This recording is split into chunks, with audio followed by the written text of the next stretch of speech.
दोस्तों ऑयल है मेरे पास, ये 40 का ऑयल है। ये तो नीचे गियर ऑयल को डालना है इसलिए 40 चलेगा। ऊपर इंजन में चलना है 2T ना, 2T। ये 4 स्ट्रोक का ऑयल है, गियर ऑयल में, इंजन ऑयल में डाल, ये इंजन ऑयल है बेसिकली 4 ऑयल का। और ये 10W40 पे आपको दिख रही हो कॉन्फ़िगरेशन 10W40, ये इसका रिकमेंडेड है 10W40 गेज का। 10W40 गेज का ऑयल आप इसमें डालेंगे। मैं इसमें 3100 का डाल रहा हूँ। 3100 इसकी एक ऑयल का थोड़ा सा और ज़्यादा अच्छी चीज़ हो जाती है कि ये ऑयल जो है ये अपनी बाइक पे यूज़ करता हूँ, जो लॉन्ग रूट पे जाती है उस बाइक पे ये डलता है 3100 का। तो मैं 3100 का इसका गेज थोड़ा सा और मोटा हो जाता है ये। तो ये 10W40 इसका गेज है और 3000 इसकी ताकत है। गेज नहीं, ताकत है इसकी। गेज जो इसका 10W40 है। तो 10W40 का ऑयल इसमें डालूंगा और 3100 पे। बाकी आपके ऊपर है, आप सस्ता डालना चाहें 3100 से कम का डालना चाहें आपके ऊपर है। मैं क्योंकि मेरे पास हैगा, मैं अपनी बाइक पे डालता हूँ। तो मेरी बाइक के अंदर जो है वो डलता है, एक बाइक में डलता है 680 ml और एक में डलता है 1.4 लीटर। तो हमेशा मेरे पास एक्स्ट्रा पैक बचता है। तो ऑयल डालने के लिए कोई भी ख़ास चीज़ नहीं है, सिर्फ आपने ऑयल डालना है, ठीक है।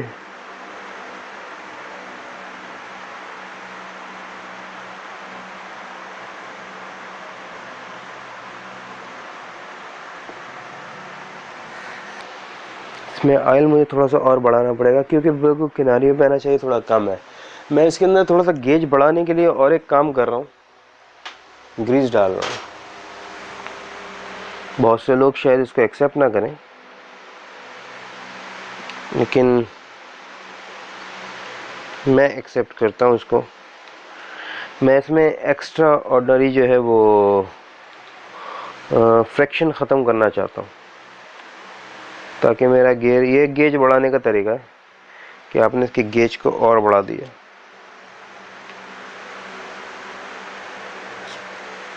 थोड़ा सा ही, ज़्यादा नहीं, थोड़ा सा डाल दीजिए। तो इससे आपके एक्स्ट्रा ऑर्डिनरी फ्रिक्शन जो है वो आपने और ज़्यादा कम कर दिया। ऑयल डालने का मतलब ये होता है कि आप फ्रिक्शन के वैल्यू को कम कर रहे हैं। इसकी लॉजिक ये है कि फ्रिक्शन आपने कम कर दिए। मैं इसके साथ ग्रीस भी डाल रहा हूँ ताकि फ्रिक्शन और ज़्यादा से ज़्यादा ख़त्म कर दी जाए। इतनी grease I think so enough है इसके लिए। थोड़ी सी और डाल देता हूँ इस गियर पे, क्योंकि अब जो है ये गाढ़ा निकलेगा। ये खुद ही ऑयल के साथ चल चल के ऑयल के साथ मिक्स हो जाएगी ये ग्रीस। कोशिश ये कीजिए कि जब आप इस तरह का काम कर रहे हो ना, कोई ऑयल के साथ मिलाएं, तो ग्रीस हमेशा अच्छे से अच्छी वाली ग्रीस इस्तेमाल करें। एक तो ये कि ये हीट रेजिस्टेंस हो, दूसरी चीज़ ये कि ये जो हैवी ड्यूटी में हो। ग्रीस बाज़ार में मिलती है, हैवी ड्यूटी मिलती है, लेकिन हीट रेजिस्टेंस नहीं मिलती। हीट रेजिस्टेंस ग्रीस आपको लाजमी लेनी है। ये मैं स्पेशली ढूंढ के लाया हूँ। इतनी सी बोतल जो है ये मुझे पड़ी है 40 रिंगिट की, 40 रिंगिट की पड़ी है। और ये कोई तमाकीता नहीं, सॉरी, माकीता की ग्रीस है, माकीता की ग्रीस है और जापान की है माकीता। और मुझे जिसने दी है उसने बोला बहुत अच्छी ग्रीस है, हीट रेजिस्टेंस है, ये कंफर्म है। आप इसको जलाओ भी तो ये जलेगी नहीं। बाकी ग्रीसें जो होती हैं वो जलना शुरू हो जाती हैं, पकना शुरू हो जाती हैं और काली होना शुरू हो जाती हैं। वो ग्रीस नहीं चाहिए बस। तो ये मैंने स्पेशली मांगी है, उसने मुझसे बोला गारंटेड है, ये नहीं होगा इसको कुछ।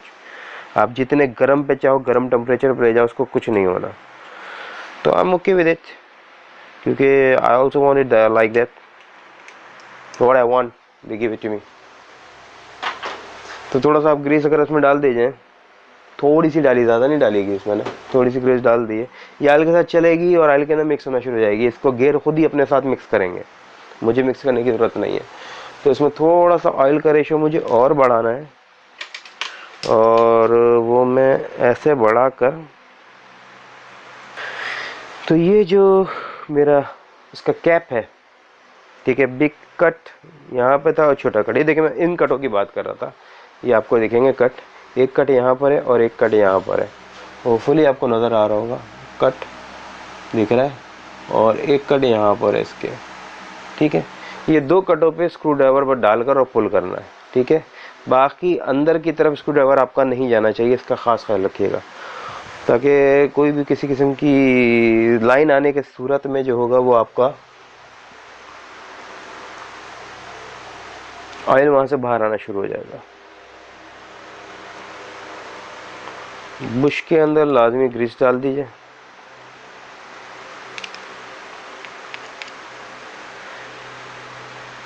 बहुत ज़्यादा ख्याल कीजिए। अच्छा, ग्रीस हमने इस पे लगा दिया है, ग्रीस इस पे हो चुकी है। ग्रीस आपके बुश पे ना आए, रबड़ वाले बुश पे ना आए, और आ भी जाए तो कोई मसला नहीं, ग्रीस कुछ नहीं करती। ग्रीस किसी किस्म का नुकसान, ग्रीस जो है सबसे प्यारी चीज़ है, ग्रीस नुकसान नहीं करती किसी चीज़ का भी। अच्छा जी, हाथ साफ करके थोड़ा सा ऑयल का गेज बढ़ाना है, और उसके बाद मैंने ये रख देना है।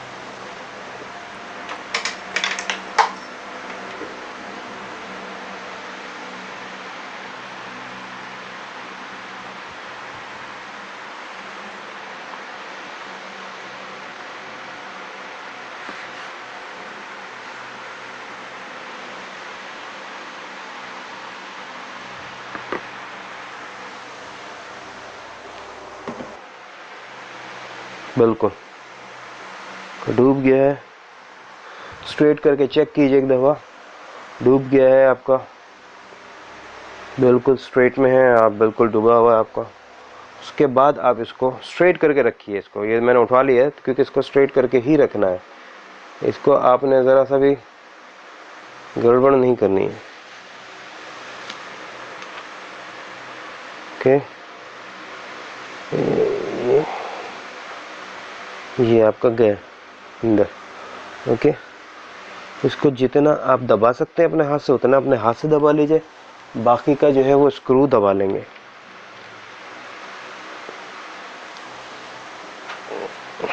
रखना सीधा ही है, इसका लाजमी ख्याल रखिएगा आप, इसका लाजमी ख्याल रखना है कि सीधा ही रखना है इसको। ऐसे उठा के हमेशा गेज चेक करना है, ये याद रखिएगा। शाफ्ट आपकी बिल्कुल सीधी होगी तो आपको गेज का पता चलेगा। जहाँ तक इसकी पार्किंग ने जाना है, फॉर इधर तक जाना है इसने, इधर तक खाली ऑयल है, उससे ज़्यादा ऑयल नहीं है।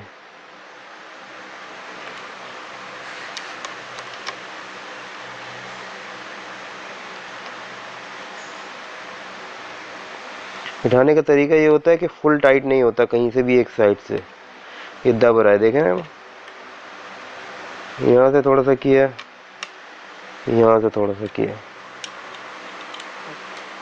अब इधर से एक, इधर से, और ये बैठ गया।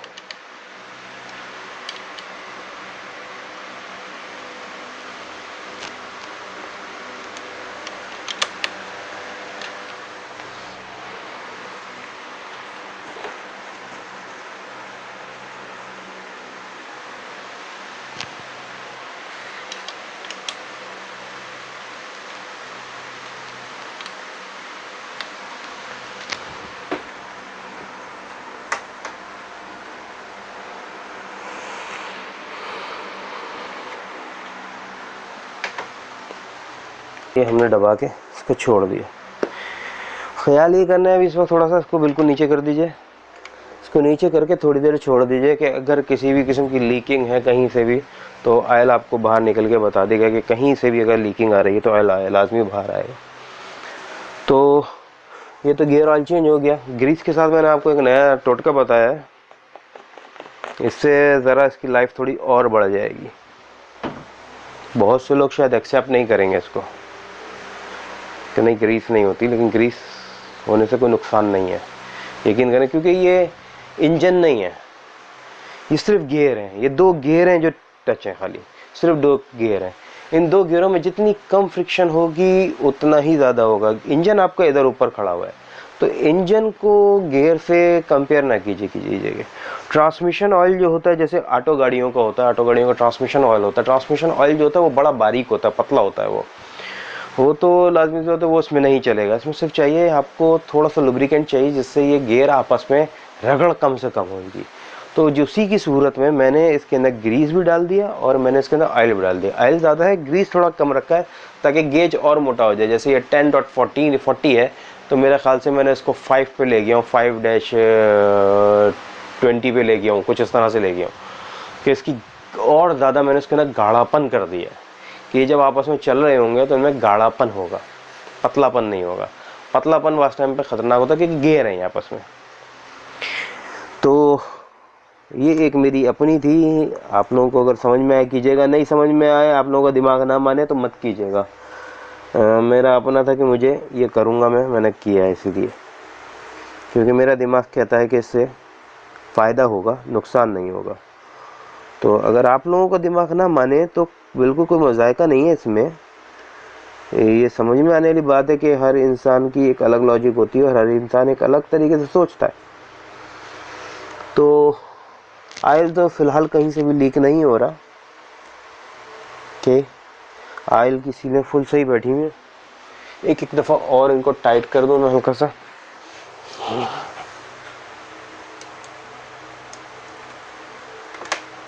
टाइट है, टाइट है,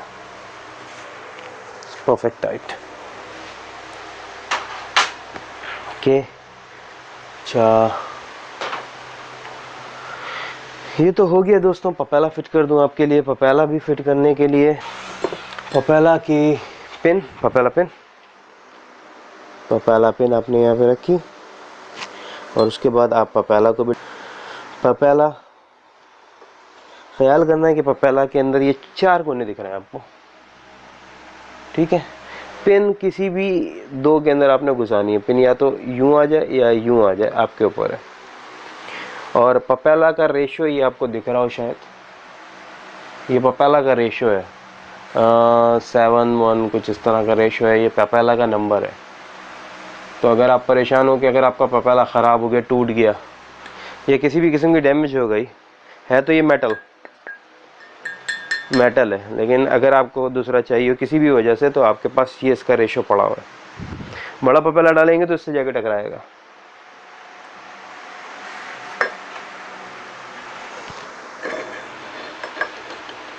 किसी पपेला बैठ गया,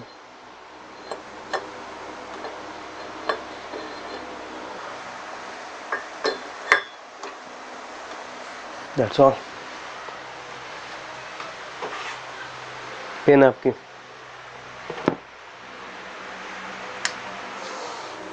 पिन आप यहाँ से डालें या वहाँ से डालें कोई फ़र्क नहीं पड़ता। पिन यहाँ से डालेंगे तो आपको ज़रा फ़ायदा होगा कि आपको मोड़ने में आसानी होगी, वहाँ पे थोड़ी जगह है।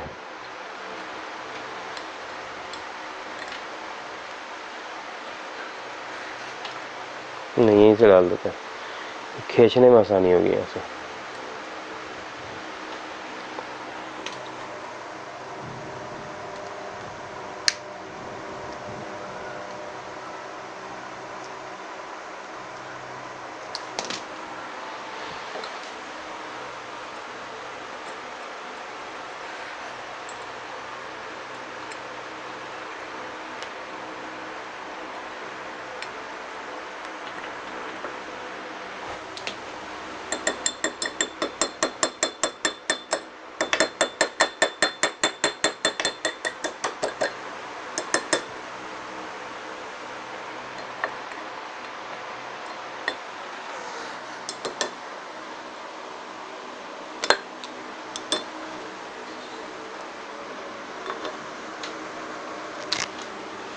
इसकी पिन को अच्छे से ज़रा मोड़िएगा कि पिन अगर आपने सही से मोड़ी नहीं तो पपेला बाहर आने का ख़तरा है।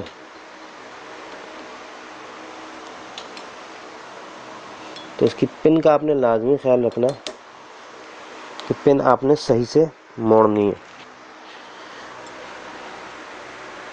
मतलब मोड़ने में आपने कंजूसी नहीं करनी है, क्योंकि पपेला आपके सिर्फ इसी के ज़ोर पे बैठा हुआ है। जो दूसरी वाली मोटर्स होती है ना, जैसे आपकी कोई और तोशिबा, होंडा इसकी होती हैं, उसमें यहाँ पे एक स्क्रू डलता है, उसके ना बोल्ट टाइट होता है। इसमें ये पिन है खाली, और दोनों को नहीं मोड़ना है, एक ही मोड़नी है ताकि बस सिर्फ वो स्टॉप रहे, क्योंकि पिन अच्छी खासी ताकतवर है। पिन काफ़ी रोक लेती है अपने आप को।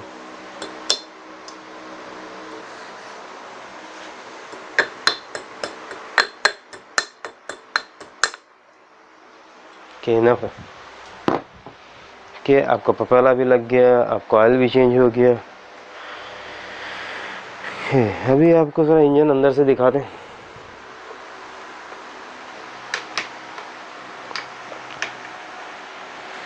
एक चीज़ का और ख्याल करना था, यहाँ से खोलना था मुझे, चेक करना था कि सलेंसर में कोई मसला वसला कोई चीज़ तो नहीं अटकी हुई, क्योंकि जब ये मेरे पास पैकेज पहुँचा है ना तो इसके कार्टन फटा हुआ था। अंदर जो पॉलिस्टीन की पैकिंग होती है ना, वो पॉलिस्टीन की पैकिंग पूरी टूटी हुई थी, तो काफ़ी जगहों पे इसके पॉलिस्टीन घुसा हुआ था, बारीक बारीक होकर ना हर जगह घुसा हुआ था। ये ट्रांसपोर्टेशन का प्रॉब्लम है। पैकिंग सप्लायर ने सही से करके नहीं दी, थोड़ा सा उसने मतलब ध्यान नहीं दिया इस तरफ, जिम्मेदारी नहीं ली, तो इस वजह से मुझे देखना पड़ रहा है। ठीक है, ऑल क्लियर है।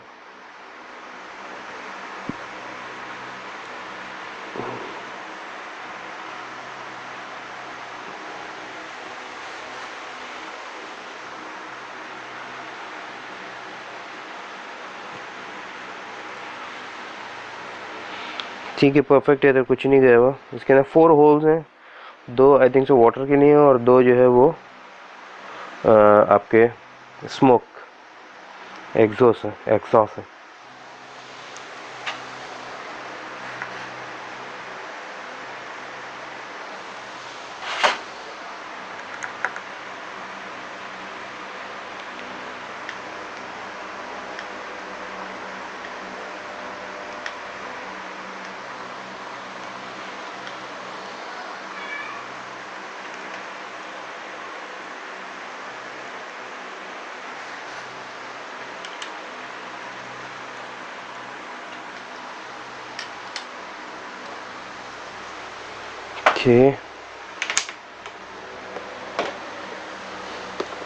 खोलने का तरीका इसका ये है कि आपने इसकी शाफ्ट को पहले खींचना है और यहाँ से इसका लॉक है वो खोलना है और ये बाहर आ जाता है। लॉक ये है, ऐसे लगा हुआ था, आपने लॉक को खोलना है और ये बाहर निकल आता है।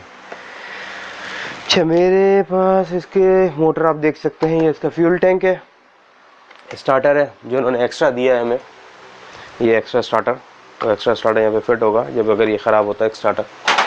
इस स्टार्टर की कॉइल के अंदर थोड़ा सा आपने ख्याल करना है, इसके अंदर जो है आप थोड़ा सा ऑयलिंग ग्रीसिंग कर दीजिए। ये वैक्स लगाना होता है, वैक्स ग्रीस से अच्छी वैक्स क्या होती है।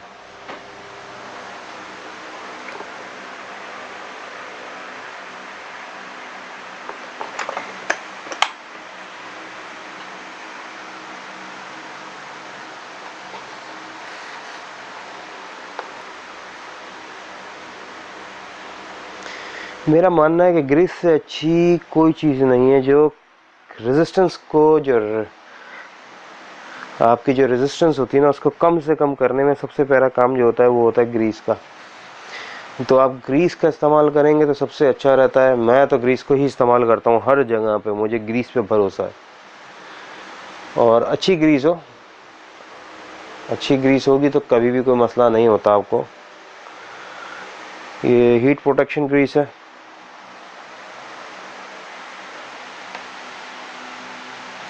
नहीं दिख रहा हो कि ये देखें, आपकी रस्सी जो है ना यहाँ से ख़राब होना शुरू हो जाती है। इसके ऊपर ग्रीस लाजमी चाहिए ताकि कोई सी भी वैक्स इसके ऊपर लगी हुई होगी ना तो ये रस्सी ने इसमें चलना है मुस्तकिल। ये आपकी स्टार्टिंग है।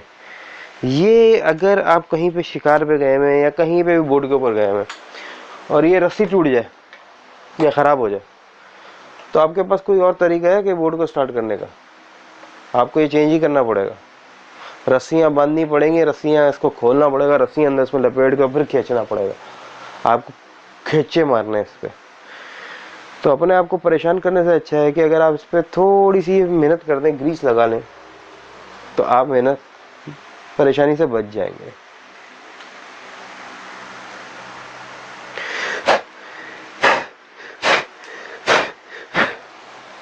तो दोस्तों ये है इंजन। और यहाँ पे अगर मैं आपको दिखाऊं, ये यहाँ पे इसके जो है ये है चोक, चोक है इसके, 2 स्ट्रोक इंजन में आपको पता है चोक बड़ा मेन होता है, तो ये चोक दिया हुआ है इसके अंदर। फ्यूल टैंक हैगा, ये स्टार्टर है इसका। इसके साथ ही इसका यहाँ पे कार्बोरेटर है, जो ये रेस चल रही है यहाँ पर, शायद आपको दिख रहा हो, ये रेस चल रही है यहाँ पे। ये इसका छोटा सा ये कार्बोरेटर लगा हुआ है, और यहाँ पे इसका पिस्टन और सिलेंडर हैगा मौजूद, और ये आपका जो है ये है इंजन मेन। तो ये विंड कूलिंग भी है और दोनों कूलिंग है। ये ऊपर से इंजन को विंड कूल करता है, क्योंकि इसके अंदर जो फिन्स बने हुए ना फैन टाइप के, वो विंड कूलिंग करेंगे, वो अंदर हवा को सर्कुलेट करेंगे, जिससे विंड कूलिंग होगी।